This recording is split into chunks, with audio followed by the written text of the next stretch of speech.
Let's get some common sense now from Craig Bolanos, the founder and CEO of Wealth Management Group. Craig, we are marching closer to the real March Madness with the Fed closing in on raising those rates. We are turning to you to explain exactly how the Fed's tools will meet the Fed's goal of lowering inflation.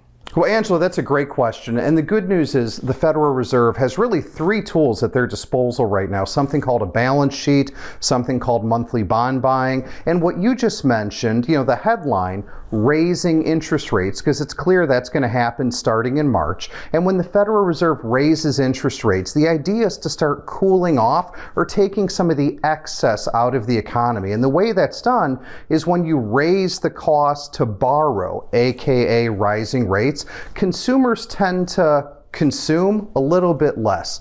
Businesses start to expand without as much speculation, and all of that has a way of curbing the pace of inflation over time, courtesy of higher interest rates. Not too long ago, you gave us some inflation fighters for investors, but what about consumer spending and inflation? What's your common sense?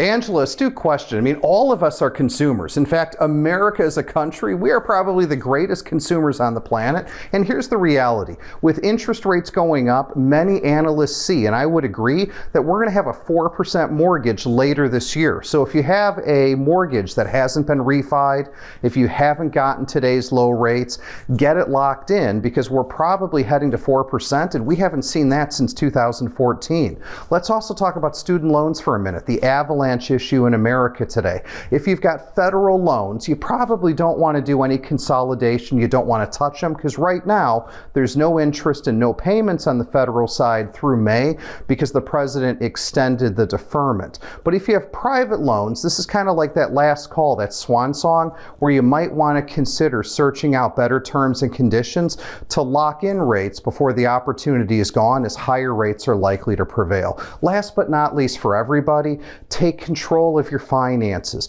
Make yourself a good credit risk so you can get the best terms and conditions on any products you need to use for your family in the future. I'm Craig Bolanos, the CEO and founder of Wealth Management Group. We're here to help you and your family get retired and stay retired. Check out our website, investwithwmg.com. Go to businessfirstam.com for where to see our show on TV.